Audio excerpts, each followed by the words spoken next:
Hello students, आज हम बात करेंगे 11वीं कॉमर्स के सब्जेक्ट अकाउंट्स की। तो स्टूडेंट्स, आपको पता है कि इसमें हम जो चैप्टर कर रहे हैं वो चैप्टर है फाइनेंशियल स्टेटमेंट का। आज हम फाइनेंशियल स्टेटमेंट के जिस क्वेश्चन को डिस्कस करेंगे वो है क्वेश्चन नंबर 11। और क्वेश्चन नंबर 11 में हमसे कहा गया कि हमको प्रॉफिट और लॉस अकाउंट तैयार करना है। हमें कौन सा अकाउंट तैयार करना है? हमें प्रॉफिट और लॉस अकाउंट प्रिपेयर करना है। ओके, तो चलिए अब हम क्वेश्चन नंबर 11 में प्रॉफिट और लॉस अकाउंट प्रिपेयर करेंगे। तो हमने लिखा 11 क्वेश्चन और हमने यहाँ पर लिखा profit and loss account. Okay, तो यहाँ पर हमने प्रॉफिट और लॉस अकाउंट लिखा। फॉर्मेट होता है पर्टिकुलर अमाउंट, पर्टिकुलर और अमाउंट, ये हमारा फॉर्मेट होता है प्रॉफिट और लॉस अकाउंट का। जब हम प्रॉफिट और लॉस अकाउंट स्टार्ट करते हैं तो सबसे पहले ये देखिए कि ग्रोस प्रॉफिट दिया गया है या ग्रोस लॉस दिया गया है, क्योंकि जब हम प्रॉफिट और लॉस अकाउंट की स्टार्टिंग करते हैं तो वो ग्रोस प्रॉफिट और ग्रोस लॉस के साथ करते हैं। तो आप दूसरे कॉलम में जाकर देखें, दूसरे कॉलम में ग्रोस प्रॉफिट दे रखा है क्या? तो यदि इधर की साइड डेबिट साइड होगी और इधर की साइड क्रेडिट साइड होगी, इधर जितने भी लॉस, ग्रोस लॉस और एक्सपेंसेस होंगे डेबिट साइड में लिखेंगे, जितने भी ग्रोस प्रॉफिट और इनकम होंगी वो क्रेडिट साइड में लिखेंगे। तो क्वेश्चन में ग्रोस प्रॉफिट दे रखा है तो हम ग्रोस प्रॉफिट क्रेडिट साइड में लिखेंगे by gross profit brought down. क्या लिखेंगे? By gross profit brought down. ठीक है, कितना ग्रोस प्रॉफिट दिया गया है? 7,69,000 रुपीज दिया गया है। तो हमने लिखा by gross profit brought down 7,69,000 rupees, 7,69,000 rupees हमने लिख दिया। By gross profit brought down 7,69,000 rupees हो गया। इसके बाद आप स्टार्ट कीजिए। तो सबसे पहले जब हम प्रॉफिट और लॉस अकाउंट तैयार करते हैं तो ग्रोस प्रॉफिट और ग्रोस लॉस चेक करते हैं। ग्रोस लॉस होता तो उधर उसे किधर की साइड लिखते हैं? डेबिट साइड, क्योंकि ग्रोस प्रॉफिट दिया है तो हमने इसे क्रेडिट साइड लिख दिया। By gross profit brought down 7,69,000 rupees. इसके बाद स्टार्टिंग से शुरू कीजिए। एक्सपेंसेस होंगे तो डेबिट साइड में लिख देंगे और इनकम होंगी तो क्रेडिट साइड में, लेकिन वो लिखने हैं जो कि P&L से रिलेटेड होंगे। मैंने फॉर्मेट में आपको बता दिया था। सबसे पहले जर्नल एक्सपेंसेस दिया है, बिल्कुल ये प्रॉफिट और लॉस का एक्सपेंसेस है तो हमने लिख दिया यहाँ पर टू डेबिट साइड में लिख दिया क्योंकि एक्सपेंसेस है। Journal expenses 12,000 rupees. Okay, next हमें चैरिटी दिया गया है। चैरिटी भी हमारे लिए एक्सपेंसेस है। चैरिटी भी हमारे लिए क्या है? एक्सपेंसेस। तो बिल्कुल डेबिट में हमने लिख दिया टू चैरिटी। डेबिट यानी डेबिट में सारे एक्सपेंसेस लिखेंगे, लिख दिया टू चैरिटी। कितना दिया गया है? 3,000 रुपीज। उसके बाद हमें ऑफिस लाइटिंग दी है। फैक्ट्री लाइटिंग होती तो ट्रेडिंग अकाउंट में लिखते, ऑफिस लाइटिंग है तो P&L अकाउंट में लिखेंगे डेबिट साइड में। हमने यहाँ पर लिख दिया टू ऑफिस लाइटिंग। ठीक है जी, टू ऑफिस लाइटिंग कितनी दी गई है? ये दी गई है 5,000 रुपीज, जिसे हमने डेबिट साइड में लिख दिया। ओके, क्लियर है यहां तक? नेक्स्ट क्या दिया गया है? लॉ चार्जेस यानी लीगल एक्सपेंसेस। बिल्कुल, लीगल एक्सपेंसेस भी प्रॉफिट और लॉस अकाउंट में ही आएंगे। तो हमने यहाँ पे लिख दिया डेबिट साइड में टू लॉ चार्जेस। ओके, कितना दिया गया है लॉ चार्जेस हमें? ये दिया गया है हमें 5,800 रुपीज। कोई दिक्कत प्रॉब्लम तो नहीं है? इसके बाद नेक्स्ट एडवर्टाइजमेंट। बिल्कुल, ये भी इस क्वेश्चन में सारे P&L से रिलेटेड इंफॉर्मेशन है। मैंने कल इसको स्टडी किया था तो देखा था इसमें कोई भी ट्रेडिंग अकाउंट से रिलेटेड नहीं है, जहां तक मुझे उम्मीद है। सारे अधिकतर इसमें जितने भी एक्सपेंसेस दिए हैं वो P&L से रिलेटेड ही हैं। ठीक है भाई? तो नेक्स्ट क्या है? एडवर्टाइजमेंट लिख दिया हमने यहाँ पर टू एडवर्टीजमेंट। ओके, कितना है एडवर्टीजमेंट? टू एडवर्टीजमेंट ये है हमारा 14,200 रुपीज।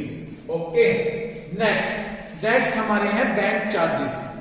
बिल्कुल, बैंक के खर्चे भी सब P&L से रिलेटेड ही हैं। तो हमने यहाँ पर लिख दिया टू बैंक चार्जेस, क्योंकि ये एक्सपेंसेस है इसलिए हमने इसे डेबिट साइड में लिख दिया। टू बैंक चार्जेस कितने दिए गए हैं? 1,200 रुपीज दिए गए हैं। Next commission. देखो मैं एक चीज कहता हूं, यदि कमीशन ब्रैकेट में क्रेडिट लिखा होता तो ये हमारे लिए इनकम होती, बट ये कमीशन है, कुछ नहीं दिया गया तो इसे यानी हमने ये कमीशन दिया है तो ये हमारे लिए एक्सपेंसिव है। अगर ब्रैकेट में क्या लिखा होता क्रेडिट तो ये एज्यूम करी जाती है कि ये कमीशन हमें मिला होगा, लेकिन ब्रैकेट में कुछ नहीं दिया है तो ये एज्यूम किया जाएगा ये हमारे लिए क्या है एक्सपेंसिव है। तो इसे हम यहाँ पर लिख देंगे डेबिट साइड में टू कमीशन। क्या लिखते हैं हमने डेबिट साइड में टू कमीशन। ओके, कितना दिया गया है 7,000 रुपीज दिया गया है। ओके, कोई प्रॉब्लम? नेक्स्ट, रेंट, रेट्स और टैक्सेस। बिल्कुल ये हमारे लिए क्या है, ये हमारे लिए एक्सपेंसेस हैं, तो हमने इनको डेबिट साइड में लिख लिया to rent, rates and taxes. To rent, rates and taxes ये हमारे लिए एक्सपेंसिव हैं, तो इन्हें हमने डेबिट साइड में लिख लिया, दे रखा है 30,000 rupees. Okay, next, interest on investment. इसे समझिएगा, अगर इन्वेस्टमेंट हो वो हमारे लिए असेट्स है, इट मींस दैट हमने कहीं पर कोई पैसा अपना लगा दिया है। ओके हमने अपना पैसा कहीं पर इन्वेस्ट लगा दिया है, इस पर हमें इंटरेस्ट मिला, मैंने अपना कहीं पैसा इन्वेस्ट किया था, मुझे उस पर इंटरेस्ट मिला, तो ये मेरे लिए इनकम है। ये मेरे लिए क्या है इनकम, समझ गए? मैंने अपना पैसा इन्वेस्ट किया था, उस पर मुझे इंटरेस्ट मिला, तो ये मेरे लिए इनकम है। और इनकम को हम क्रेडिट साइड में लिखेंगे, तो मैंने यहाँ पर लिख दिया बाय इंटरेस्ट ऑन इन्वेस्टमेंट। कितना है इंटरेस्ट ऑन इन्वेस्टमेंट?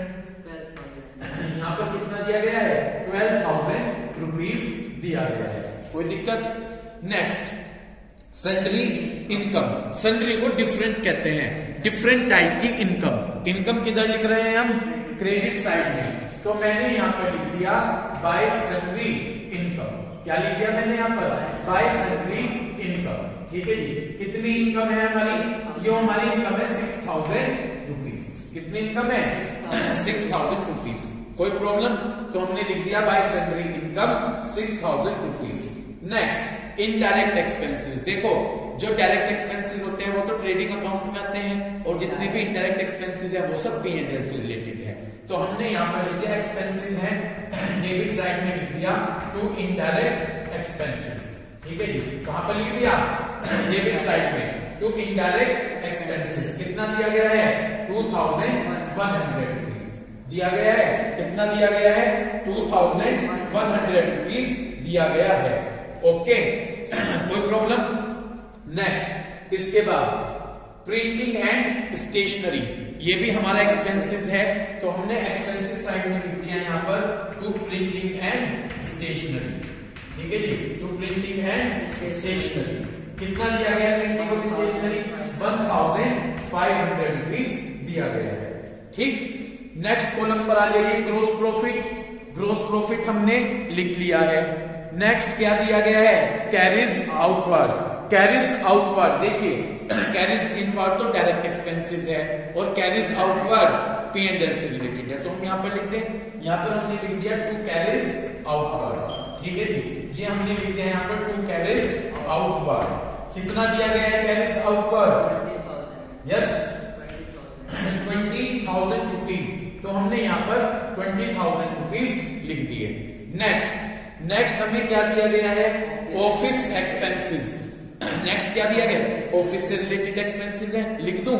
तो मैंने यहाँ पर एक्सपेंसेस में लिख दिया टू ऑफिस एक्सपेंसेस। ओके, यहाँ पर क्या लिख दिया? To office expenses. कितने दिए गए ऑफिस एक्सपेंसेस? 16,000 रुपीज दिए गए हैं। Okay, next, fire insurance premium. जी, हमने फायर इंश्योरेंस प्रीमियम कराया था, उसके एक्सपेंसेस है, बिल्कुल आ जाएगा। तो मैंने यहाँ पर लिख दिया टू फायर इंश्योरेंस प्रीमियम। कितना है fire insurance premium? 18,000 rupees. Okay, next, अब हम नेक्स्ट आगे बढ़ते हैं। नेक्स्ट क्या चीज दी गई है? टेलीफोन एक्सपेंसेस, बिल्कुल आएंगे। तो मैंने यहाँ पर लिख दिया टू टेलीफोन एक्सपेंसेस। क्या लिख दिया? Telephone expenses. कितने हैं telephone expenses? 13,500 rupees. Next, establishment expenses और मिसलेनियस, दोनों एक्सपेंसेस इससे ही रिलेटेड हैं, तो हमने यहाँ पर लिख दिया, पहले कौन सा लिखा? टेलीफोन के बाद एस्टेब्लिशमेंट एक्सपेंसेस है ना हमने यहाँ पे लिखा टू टेलीफोन एक्सपेंसेस तो लिख दिया हमने, ठीक।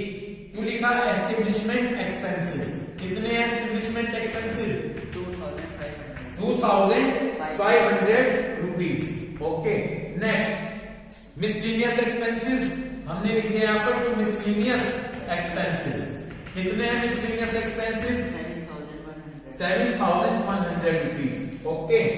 इसके बाद डिस्काउंट रिसीव दिया गया है, क्या दिया गया है, ये हमारे लिए प्रॉफिट हो गया, तो इसको हम क्रेडिट साइड में लिखेंगे बाय डिस्काउंट रिसीव, कितना दिया गया है, ये दिया गया है 6200 रुपीज, ओके। नेक्स्ट हमें क्या दे रखा है, नेक्स्ट हमें दे रखा है ट्रेवलर सैलरी और रिपेयर, ये दो तरह के एक्सपेंसेस दे रखे हैं, कौन कौन से दिए हैं, ट्रेवलर सैलरी और रिपेयर, दोनों हमारे लिए एक्सपेंसेस हैं, है ना। तो दोनों को डेबिट साइड में लिख दूं, क्या दिया गया है, ट्रेवलर सैलरी, ट्रेवलर सैलरी कितनी दी गई है 60,000, ओके। उसके बाद रिपेयर, ये भी हमारे लिए एक्सपेंसेस है, हमने लिख दिया टू रिपेयर, कितना दिया गया है 4300, ओके, क्लियर। उसके बाद कमीशन ब्रैकेट में क्या है, तो ये हमारे लिए क्या हो गई इनकम, तो हमने क्रेडिट साइड में लिखा bye commission, okay. Credit side में कितना दिया गया है 2000 रुपीज।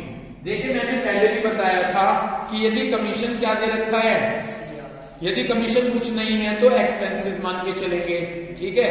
यदि कुछ नहीं कर रखा है तो क्या मानकर चलेंगे जी, एक्सपेंसेस मानकर चलेंगे, और अगर हमें ब्रैकेट में क्रेडिट दिया है तो ये हमारे लिए क्या होगी इनकम होगी। तो इस तरह से हमने सभी ट्रांजैक्शंस लिख लिए। मैंने जब आपको प्रॉफिट और लॉस अकाउंट का फॉर्मेट बताया था तो मैंने आपको बताया था कि प्रॉफिट और लॉस से हमें यह पता चलता है कि हमें नेट प्रॉफिट हुआ है या नेट लॉस। मैंने आपको बताया था कि यदि क्रेडिट साइड का टोटल ज्यादा है, क्रेडिट साइड का टोटल ज्यादा है तो यहां पर नेट प्रॉफिट बचेगा, लेकिन यदि डेबिट साइड का टोटल एक्सेस है, क्योंकि एक्सपेंसेस साइड का टोटल एक्सेस है, तो यहां पर नेट लॉस बचेगा। यदि मैं इस क्वेश्चन को चेक करूं तो इस क्वेश्चन में मुझे नेट प्रॉफिट बचेगा, क्या बचेगा जी, इस क्वेश्चन में मुझे नेट प्रॉफिट बचेगा। इतनी बात क्लियर हो गई। यदि मैं टोटल लगाऊंगा तो इधर का मेरा क्रेडिट साइड का टोटल ज्यादा आ जाएगा, तो यहां पर क्या बचेगा टू नेट प्रॉफिट, ठीक है जी। चलिए मैं अब टोटल लगाता हूं, जब मैं टोटल लगाऊंगा तो 7,69,000 में 12,000 ऐड के 781 में 6 787 793 7,95,200 रुपीज आ जाएगा। तो टोटल क्या आ जाएगा 7,95,200। इस 7,95,200 से ये आइटम मैं सभी माइनस कर दूंगा, ठीक है, समझ रहे हो। इस 7,95,200 से ये सभी आइटम मैं माइनस करूंगा तो मेरा नेट प्रॉफिट बचेगा 5,72,000, समझ गए। तो मेरा नेट प्रॉफिट कितना बचा 5,72,000 रुपीज। तो इस तरह से ये था मेरा क्वेश्चन नंबर 11 जिसमें मुझे P&L अकाउंट तैयार करना था, ओके। अब मैं क्वेश्चन नंबर 12 की बात करता हूं। जब मैं क्वेश्चन नंबर 12 की बात करूंगा तो क्वेश्चन नंबर 12 में हमसे इंफॉर्मेशन मांगी गई है, पढ़िएगा। हमें एक तो ग्रोस प्रॉफिट निकालना है, ऑपरेटिंग प्रॉफिट। मैंने सुबह बताया था कि यदि ग्रोस प्रॉफिट में से नॉर्मल बिजनेस के नॉर्मल एक्सपेंसेस माइनस कर दें तो क्या बचकर आएगा ऑपरेटिंग प्रॉफिट। और हमें नेट प्रॉफिट निकालना है। नेट प्रॉफिट कैसे निकलेगा, यदि बिजनेस के नॉर्मल खर्चों के साथ हम नॉन ऑपरेटिंग एक्सपेंसेस भी माइनस कर दें तो हमारा क्या निकल कर आएगा, नेट प्रॉफिट निकल कर आएगा, ठीक है, समझ गए। ग्रोस प्रॉफिट तो निकलता है ट्रेडिंग अकाउंट बनाकर, ठीक।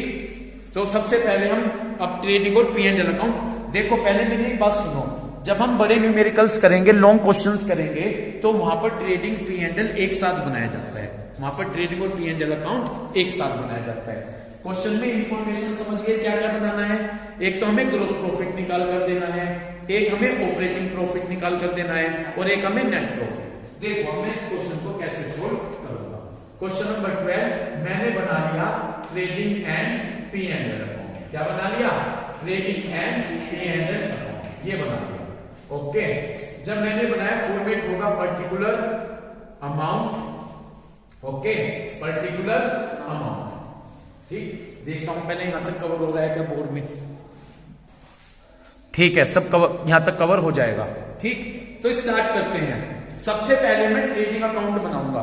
कल मैंने आपको बताया, क्योंकि मुझे ग्रोस प्रॉफिट निकालने के लिए कहा गया है, कल मैंने आपको ट्रेडिंग अकाउंट के लिए बताया था कि सबसे पहले तो यहां पर क्या लिखते हैं, टू ओपनिंग स्टॉक। याद है, याद है क्या? मैं सबसे पहले लिखते हैं यहां पर ओपनिंग स्टॉक। कितना दिया गया है ओपनिंग स्टॉक? 50,000 रुपीज। तो सबसे पहले जब आपने इस क्वेश्चन को सोल्व करना शुरू किया, ओपनिंग स्टॉक लिख लिया। फिर क्या दिया गया है? Net cell. नेट सेल का मतलब है सेल्स में से सेल्स रिटर्न माइनस कर दिया गया है, ये नेट सेल का मतलब होता है। ओके, तो नेट सेल का मतलब क्या है कि सेल्स में से क्या माइनस कर, सेल्स में से आपने सेल्स रिटर्न माइनस किया है। ओके, नेट सेल दिया है तो नेट सेल हम क्रेडिट साइड लिखते हैं। हमने यहां पर लिखा बाय नेट सेल। कितनी दी गई है नेट सेल्स? नेट सेल्स दी गई है 11 लाख रुपीज। ओके, उसके बाद क्या दी गई है? Net purchase. परचेस यहां पर लिखते हैं डेबिट साइड में, तो मैंने लिख दिया यहां पर to net purchase. Net purchase का बेटा मीनिंग क्या होता है कि परचेस में से क्या माइनस कर दिया है? Purchase return. ठीक है, नेट परचेस दिया गया है 6 लाख रुपीज। यहां तक कोई दिक्कत? डायरेक्ट एक्सपेंसेस, बिल्कुल डायरेक्ट एक्सपेंसेस ट्रेडिंग अकाउंट में लिखते हैं हम, टू डायरेक्ट एक्सपेंसेस। कितने दिए गए हैं? डायरेक्ट एक्सपेंसेस है 60,000। एडमिनिस्ट्रेटिव एक्सपेंसेस दिए हैं ना, ये ऑपरेटिंग एक्सपेंसेस होते हैं। ये क्या होते हैं? बताया था वहां मैंने, थ्योरी जहां बताई थी वहां पर यदि आप जाकर देखें तो ये सभी वहां पर ऑपरेटिंग एक्सपेंसेस की कैटेगरी में बताए गए हैं। ठीक है, यदि मैं बात करूं सेलिंग और डिस्ट्रीब्यूशन एक्सपेंसेस की, तो ये भी हमारे ऑपरेटिंग एक्सपेंसेस हैं। ठीक, लॉस ड्यू टू फायर, ये नॉन ऑपरेटिंग एक्सपेंसेस है। लॉस ड्यू टू फायर क्या है? Non operating expenses. और क्लोजिंग स्टॉक दिया गया है, तो क्लोजिंग स्टॉक में किधर लिख दूं? क्लोजिंग स्टॉक में क्रेडिट साइड में लिख देता हूं, यहां पर बाय क्लोजिंग स्टॉक। इतनी बात क्लियर हो गई? कितना है क्लोजिंग स्टॉक? 70,000 रुपीज। यहां तक कोई दिक्कत? ठीक, अब हमें क्या करना है? हमने अपना ट्रेडिंग अकाउंट के जितने भी आइटम थे लिख लिए। इधर की साइड डेबिट साइड होगी और उधर की साइड क्रेडिट। अगर क्रेडिट साइड पर टोटल एक्सिस है तो ग्रोस प्रॉफिट बचेगा, और डेबिट साइड पर टोटल एक्सिस है तो ग्रोस लॉस बचेगा। उधर का टोटल ज्यादा है तो यहां पर बचेगा to gross profit carried down. यहां पर क्या बचेगा? Gross profit carried down. ठीक है, क्लियर है? नीचे लेकर गए। ठीक है, ब्रॉट डाउन का मतलब आगे लेकर आए, कैरिड डाउन का मतलब नीचे लेकर गए। इधर का यदि मैं टोटल लगाऊं तो ये आ जाएगा 11,70,000। ठीक, इस 11,70,000 से ये मैं माइनस करूंगा 6,50,000 और 7,10,000, तो ये आ जाएगा कि ग्रोस प्रॉफिट आ जाएगा मेरा 4,60,000। कितना आ गया ग्रोस प्रॉफिट? ग्रोस प्रॉफिट आ जाएगा 4,60,000। इतनी बात आपकी क्लियर हो गई? तो पहला पॉइंट तो हमारा कैलकुलेट होकर आ गया। फर्स्ट पॉइंट में हमसे यही पूछा गया है कि हमें सबसे पहले क्या कैलकुलेट करना है? हमें ग्रोस प्रॉफिट कैलकुलेट करना है। ठीक है जी, देखो दोबारा से, जब हमसे ग्रोस प्रॉफिट पूछा गया है तो हमने सबसे पहले ओपनिंग स्टॉक लिख लिया 50,000 रुपीज। हमें नेट सेल दी गई, नेट सेल का मतलब सेल्स में से सेल्स रिटर्न माइनस किया है, तो ये बच गया 11 लाख रुपीज। बाय साइड लिख दिया by net cell. Net purchase, net purchase का मतलब परचेस में से परचेस रिटर्न माइनस किया, इधर लिख दिया 6 लाख। डायरेक्ट एक्सपेंसेस दिए गए 60,000, क्लोजिंग स्टॉक दिया गया 70,000, टोटल लगा दिया 11,70,000 से ये आपने माइनस कर दिया, तो ग्रोस प्रॉफिट कितना गया? 4,60,000 रुपीज आ गया। ओके, इसके बाद इस ग्रोस प्रॉफिट को अब आप आगे लेकर आइएगा। बाय ग्रोस प्रॉफिट इधर है तो इसे इधर की तरफ ट्रांसफर कीजिएगा। By gross profit brought down 4,60,000 rupees. Okay, दूसरी चीज क्वेश्चन में क्या निकालने को कही गई है? हमसे ये कहा गया है कि हमें ऑपरेटिंग प्रॉफिट निकालना है। याद करो, मैंने प्रीवियस क्लास में बताया था कि यदि ग्रोस प्रॉफिट में से हम ऑपरेटिंग एक्सपेंसेस माइनस कर देते हैं, ऑपरेटिंग एक्सपेंसेस वो एक्सपेंसेस होते हैं जो कि बिजनेस के नॉर्मल एक्सपेंसेस होते हैं, तो यदि हम उन्हें माइनस कर देंगे किसमें से? ग्रोस प्रॉफिट में से, तो हमारा कैलकुलेट होकर आ जाएगा, जो कैलकुलेटर होकर आएगा वो क्या कहलाएगा? Operating profit. और यदि आप अपने इस क्वेश्चन में जाकर देखें, एडमिनिस्ट्रेटिव और आपको एक तो एडमिनिस्ट्रेटिव एक्सपेंसेस दिए गए हैं और एक सेलिंग और डिस्ट्रीब्यूशन एक्सपेंसेस दिए गए हैं। यदि मैं इन दोनों को माइनस कर दूं तो मेरा क्या निकल कर आ जाएगा, ऑपरेटिंग प्रॉफिट। चलिए एक्सपेंसेस है तो डेबिट साइड में लिखता हूं टू एडमिनिस्ट्रेटिव एक्सपेंसेस। क्या लिख दूं, टू एडमिनिस्ट्रेटिव एक्सपेंसेस। कितना है एडमिनिस्ट्रेटिव एक्सपेंसेस, 45,000। ओके, उसके बाद सेकंड एक्सपेंसेस है सेलिंग एंड डिस्ट्रीब्यूशन एक्सपेंसेस। ये है हमारा सेलिंग और डिस्ट्रीब्यूशन एक्सपेंसेस डेबिट, ये दोनों ऑपरेटिंग एक्सपेंसेस हैं। तो हमने यहाँ पे लिख लिया 65,000 रुपीज, लिख लिया 65,000 रुपीज। ये हमारे दोनों कौन से एक्सपेंसेस हैं, ये हमारे दोनों कौन से एक्सपेंसेस बताए मैंने। अरे भाई ऑपरेटिंग एक्सपेंसेस कितनी बार समझाऊं आपको, क्या है ये हमारे बिजनेस के नॉर्मल एक्सपेंसेस होते हैं। तो यदि ग्रॉस प्रॉफिट में से हम बिजनेस के नॉर्मल एक्सपेंसेस घटा दें तो हमारा ऑपरेटिंग प्रॉफिट क्या है, ये दो हमारे ऑपरेटिंग एक्सपेंसेस हैं। तो अब इससे जो निकल कर आएगा वो हमारा क्या कहलाएगा, ऑपरेटिंग प्रॉफिट। तो मैंने यहाँ पर लिखा टू ऑपरेटिंग प्रॉफिट। वो कैसे निकल कर आया, to operating profit carry down. Carry down का मतलब नीचे लेकर गए, to operating profit carry down. कितना टोटल है घर का, 4,60,000। इस 4,60,000 से ये दोनों माइनस कर दीजिए, 1,10,000 बैठ रहा है इनका टोटल, 40 और 60, 1,10,000। 460 में से 110 गए तो ऑपरेटिंग प्रॉफिट बचेगा 3,50,000। ये हमारा ऑपरेटिंग प्रॉफिट बचा। तो ऑपरेटिंग प्रॉफिट कितना गया, 3,50,000। हमने क्या किया, मैं दोबारा से रिपीट करता हूं, जो हमारा ग्रोस प्रॉफिट है उसमें से हमने बिजनेस के जितने भी नॉर्मल एक्सपेंसेस थे वो माइनस कर दिए। तो जब हमने वो माइनस कर दिए तो जो बचा वो हमारा क्या कहलाया, वो हमारा ऑपरेटिंग प्रॉफिट कहलाया। तो ऑपरेटिंग प्रॉफिट कितना कहलाया, 3,50,000 रुपीज। यहां तक कोई दिक्कत। अब इसके बाद इस ऑपरेटिंग प्रॉफिट को हम आगे लेकर जाएंगे, ठीक है। यहां पे लेकर आए bye operating profit brought down, bye operating profit brought down. इसे आगे लेकर आए bye operating profit brought down, 3,50,000। ठीक है जी, 3,50,000। हमसे नेक्स्ट पूछा गया है कि नेट प्रॉफिट निकालना है। भाई बताया था कि यदि हम ग्रोस प्रॉफिट में से ऑपरेटिंग और नॉन ऑपरेटिंग दोनों माइनस करते तो नेट नोट आ जाएगा नेट प्रॉफिट। हमने यहाँ पर ऑपरेटिंग तो माइनस कर दिए, ऑपरेटिंग प्रॉफिट आ गया। अब इस ऑपरेटिंग प्रॉफिट से यदि हम नॉन ऑपरेटिंग एक्सपेंसेस माइनस कर दें तो नेट प्रॉफिट आ जाएगा। यहाँ पर नॉन ऑपरेटिंग एक्सपेंसेस दिया गया है लॉस ड्यू टू फायर। क्या दिया गया है, लॉस ड्यू टू फायर। यदि मैं बात करूं लॉस ड्यू टू फायर, ये एक नॉन ऑपरेटिंग एक्सपेंसेस है। ये कौन सा एक्सपेंसेस है, नॉन ऑपरेटिंग एक्सपेंसेस है, ठीक है। तो यदि मैं ऑपरेटिंग प्रॉफिट से इस लॉस ड्यू टू फायर को माइनस कर दूं तो नेट प्रॉफिट बन जाएगा। ठीक, हमने यहाँ पर क्या लिखा, टू नेट प्रॉफिट क्यों लिखेंगे यार, पागल वाली बात कर रहे हो ना। टू पहले एक्सपेंसेस नहीं लिखेंगे, ठीक है। टू लॉस, और एक चीज मुझे देखो, मुझे पढ़ाते हुए देखो, आप थोड़ा सा सुनो मुझे क्या कर रहा हूं, ठीक है। लॉस ड्यू टू फायर, ये लॉस ड्यू टू फायर क्या है, ये हमारा नॉन ऑपरेटिंग एक्सपेंसेस है। तो हमने लिखा लॉस ड्यू टू फायर, ये हमारा नॉन ऑपरेटिंग एक्सपेंसेस है। तो यदि मैं ऑपरेटिंग प्रॉफिट से नॉन ऑपरेटिंग एक्सपेंसेस माइनस कर दूंगा तो नेट प्रॉफिट आ जाएगा। लॉस ड्यू टू फायर कितना है, लॉस ड्यू टू फायर है 20,000 रुपीज। तो इसमें से, इस ऑपरेटिंग प्रॉफिट में से नॉन ऑपरेटिंग एक्सपेंसेस माइनस कर देंगे तो हमारा नेट प्रॉफिट निकल कर आ जाएगा। तो net profit carry down total देंगे, इधर का टोटल लगाया 3,50,000। इस 3,50,000 से मैंने 20,000 माइनस किए तो ये आ गया 3,30,000 रुपीज, ठीक है ना। इसे थोड़ा सा मैं यहाँ पर स्पेस देके दोबारा से लिखूंगा। ये यहाँ पर है 3,30,000, उधर टोटल था 3,50,000। इस 3,50,000 से मैंने क्या माइनस किया, 20, तो ये मेरा नेट प्रॉफिट आ गया 3,30,000 रुपीज। तो इस तरह से हमने देखा कि इस क्वेश्चन में हमसे क्या निकालने के लिए कहा गया था, इस क्वेश्चन में हमसे कहा गया था कि ग्रोस प्रॉफिट के लिए तो ट्रेडिंग अकाउंट बना लिया। उसके बाद का ऑपरेटिंग प्रॉफिट, तो ग्रोस प्रॉफिट में से जो बिजनेस के नॉर्मल एक्सपेंसेस थे उन नॉर्मल एक्सपेंसेस को हमने क्या कर दिया, माइनस कर दिया। तो जब उससे हमारा ऑपरेटिंग प्रॉफिट निकल कर आया और उसके बाद ऑपरेटिंग प्रॉफिट से हमने जितने भी नॉन ऑपरेटिंग एक्सपेंसेस थे वो माइनस कर दिए। तो जब हमने नॉन ऑपरेटिंग एक्सपेंसेस माइनस किए तो उससे हमारा निकल कर आया नेट प्रॉफिट, ठीक है।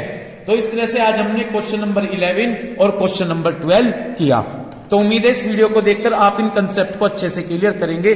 Thank you.